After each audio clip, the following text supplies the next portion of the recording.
Assalamu alaikum wa rahmatullahi wa barakatuh, dear brothers and sisters. Let me welcome you first to this course, International Finance.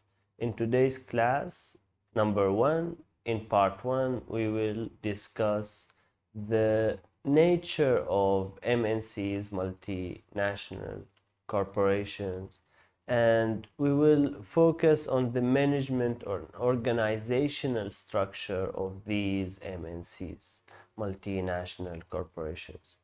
And we will describe the key theories that justify international business in part 2. We will explain the common methods used to conduct international business. We will end the class by providing a model for valuing the MNC.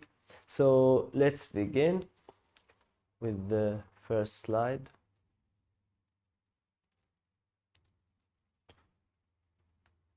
Okay, so multinational corporations are very big companies. So these companies, of course, they all started small, grew at a certain pace, sometimes very fast, sometimes slowed down, until they become very gigantic in the market.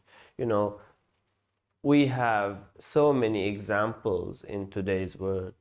You take a look at the chocolate we eat, you take a look at the meals, you take a look at the clothes brands we wear. It's almost globalized. So we use the word globalization. So these corporations played a major role in using this word. So we eat a Twix bar, Mars bar, Snickers bar. We drink almost the same brand of water. We wear clothes from Zara, from H&M, from Timberland, from all across the world. We drive Mercedes, we drive Proton, we drive Chinese cars, etc. Examples are so many nowadays due to globalization. Globalization in which the whole world became one word, one small, city. Almost all goods are similar. So uh, let's focus a bit on these MNCs.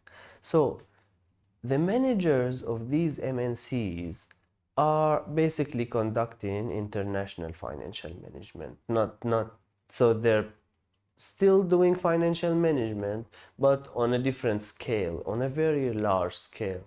The game is very different. One mistake can cost you millions of dollars, which involves international investing and financing decisions that are intended to maximize the value of MNC. So, when you hire a CEO, the mission of the CEO is basically to maximize the value of the company. So, how do you maximize the value of the company? By simply profiting at a certain pace, by making sure other things are good, social responsibilities are met, all of these together.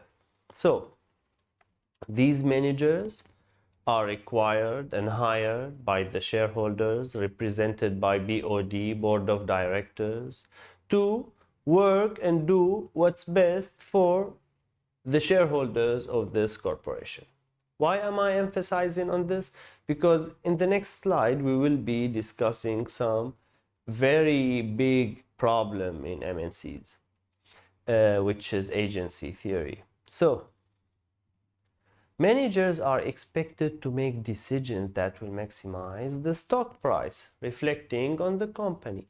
Focus of this text, MNCs whose parents fully own foreign subsidiaries. So these big corporations, they own other smaller corporations. We call them subsidiaries.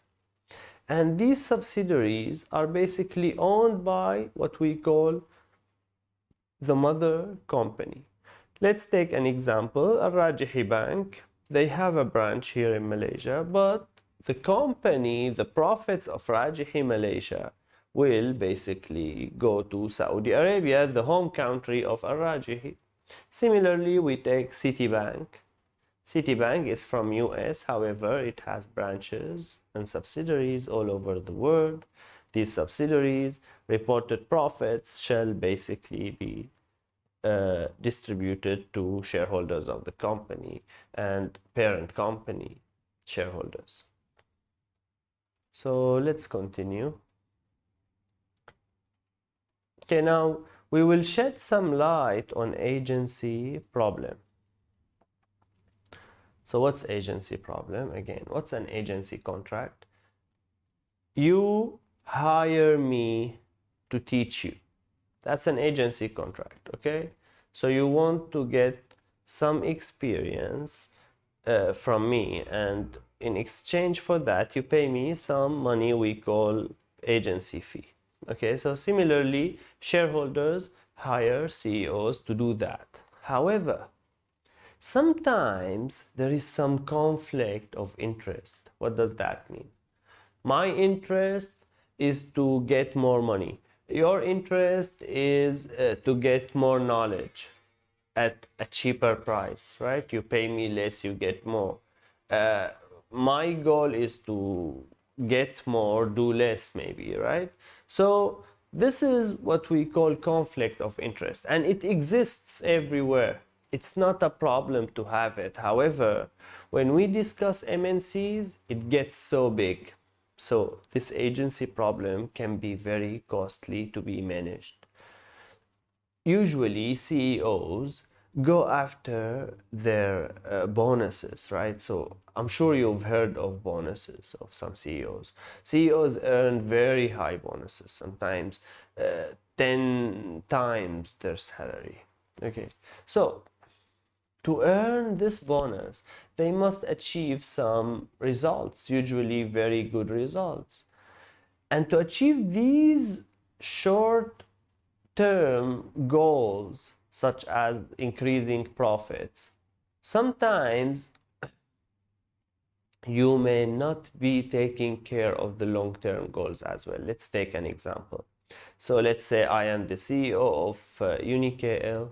My goal is to get more students and get higher bonus. However, I can start to accept students with lower average just to get more students. In the short term, this will be very profitable, so it will reflect on next year's profits. I will earn my bonus. However, after a few years, you will notice that the ranking of UniKL, the reputation of UniKL is having a hard time. The image is damaged. Why? Because I accepted students with lower average. So basically, here there is a conflict. From the perspective of shareholders, their main goal is to get profits, of course, but not only in the short run, in the long run as well. But as a CEO, I only care about my short-term goals. So that's a conflict of interest. And why do we focus more on this agency problem in MNCs? Again, because here the problem can be bigger, more costly. So it's the cost of ensuring that managers maximize shareholders' wealth. Costs are normally higher for MNCs than for purely domestic firms for several reasons. So if I have a business in Malaysia and I have one more business in the US, it says that managing the business in the US is more costly. Why? Of course, monitoring managers outside of Malaysia. Here in Malaysia, it's easier for me to access, my managers, talk to them. However, in the US, it's not going to be the same. It's going to be a little bit difficult and costly for me to do some surveillance.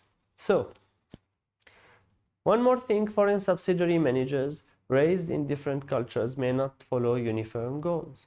So, your manager in the US may not follow the same goals. Why? Because of cultural differences. People are different, they grow up differently, they see things differently.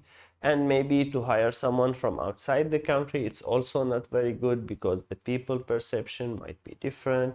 He might be selling the goods in not a proper way in that culture, etc. So, Finally, size of larger MNCs can create large agency problems. Very simple. Bigger corporation, of course, mistakes will be bigger, errors will be bigger, and the effect of that error will reflect in a very different way than smaller companies.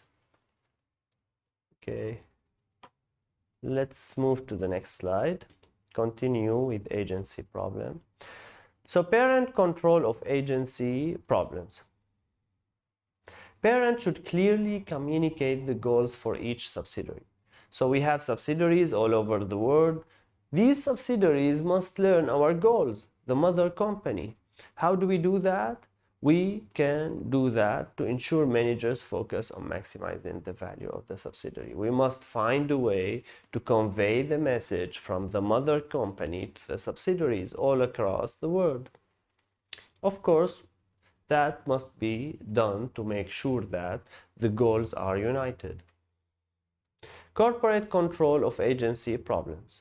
Entire management of the MNC must be focused on maximizing shareholder wealth. So again, who owns the company? Even Apple is a very big corporation.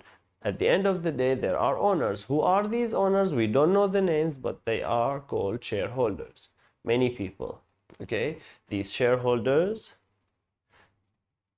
elect some board called board of directors to manage the affairs. So this entire management must focus on maximizing our wealth. How do you do that? Not only in the short run, but both, taking into consideration short-term goals as well as long-term goals. And finally, Sarbanes-Oxley Act. What is this act? It ensures a more transparent process for managers to report on the productivity and financial conditions. So it's a new system with so much details that leaves no space for errors. You must declare 1, 2, 3, 4, 5, and that's why you see in big corporations sometimes things take time. Procurement, other things might take time. Why? Because you have a certain procedure. You must follow that procedure. Why? If you don't, these mother companies will not be able to manage their subsidiaries. So let's continue.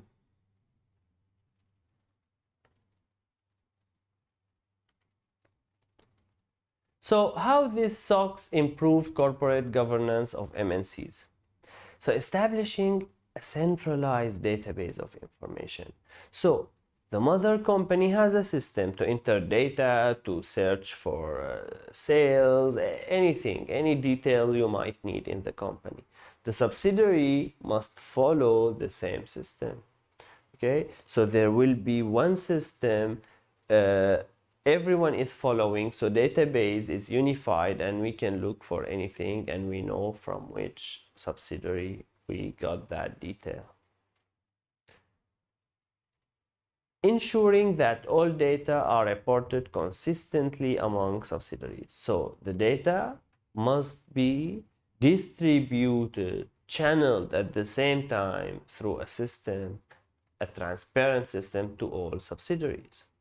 Implementing a system that automatically checks for unusual discrepancies relative to norms. Okay, so take an example, like you're selling beef burgers in India, your McDonald's. You notice that your best seller beef burger is not selling as usual. So that's a check. Why?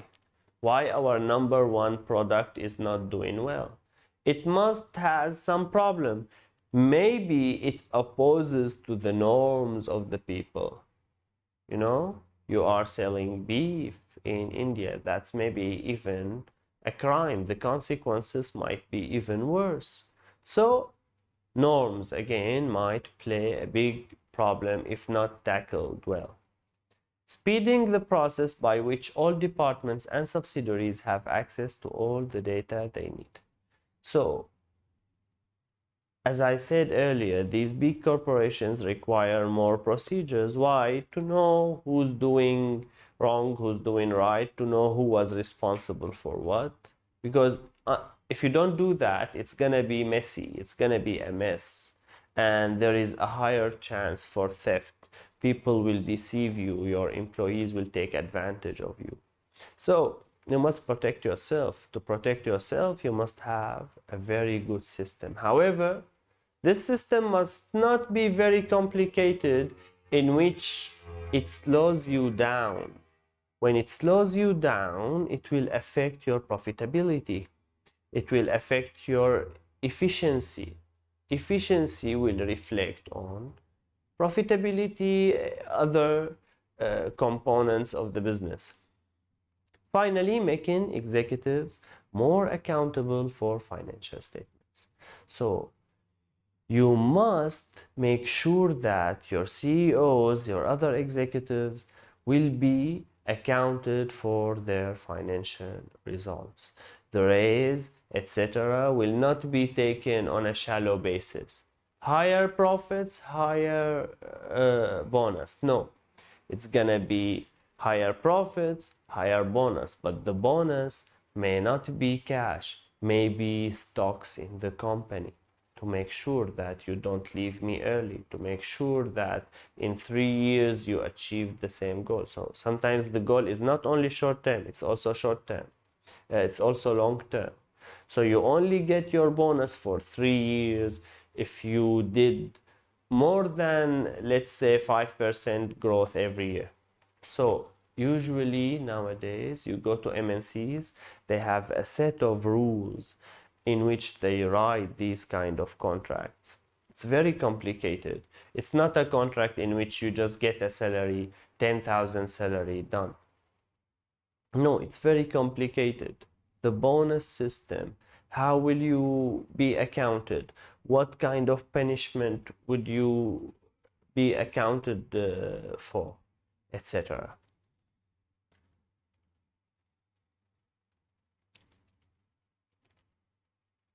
So, why firms pursue international business? So, I am a very successful company in Malaysia. Why would I consider moving out? Okay, so there are many theories here. Number one, competitive advantage. We believe that, okay, how do you expand your business?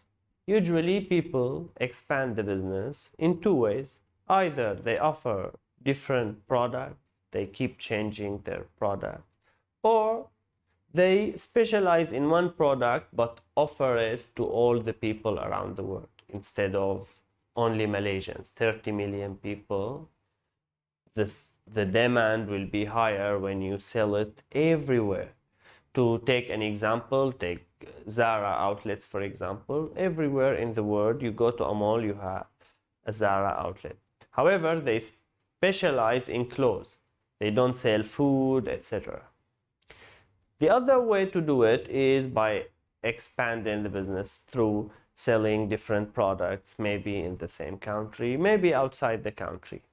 However, this theory believes that when you specialize in something, you do better. Why? Because you get more experience, you specialize, and you get more knowledge, more experience throughout the years will be beneficial for you. You know better than others. You have the secrets of this industry. Okay, so what does this theory state? It states that when you specialize, your efficiency becomes better. However, when you specialize, let's say in furniture, the Malaysian market is limited to 30 million people. You want to expand the business further and you want to specialize in furniture. You don't want to do other things. You must expand through penetrating new markets. So you go to Europe. For example, IKEA started in Sweden, ended up all across the world, right? So they specialize in furniture, but the Swedish, when they covered the Swedish market, they started to penetrate other markets. Why? To get more profits, more selling units, you know. So Next, we move to imperfect market theory. So this theory says that the factors of production are somewhat immobile, providing incentive to seek out foreign opportunities. So take an example, very clear example, Europe. In Europe, to hire a maid or to hire, a worker, it's very costly. You go to Malaysia, it's cheaper. So you notice many IT companies in Europe moved their operations to Asia. Why? We have a lot of IT experts around here. You don't have to pay them much. You don't have to pay much for taxes, etc. So we believe that these factors of production keep changing. Maybe after 10 years, Malaysia will change. Taxes will increase, so people will go to penetrate other markets, etc. That's how the life goes on. And finally, product cycle theory. As a firm mature, it recognizes opportunities outside its domestic market. So when a firm becomes mature, so it is familiar with everything around the industry, it becomes very profitable to go outside because you know what to do, you know how to do it, and you already covered your domestic market. So it's time to go outside and get some profits using the previous experience.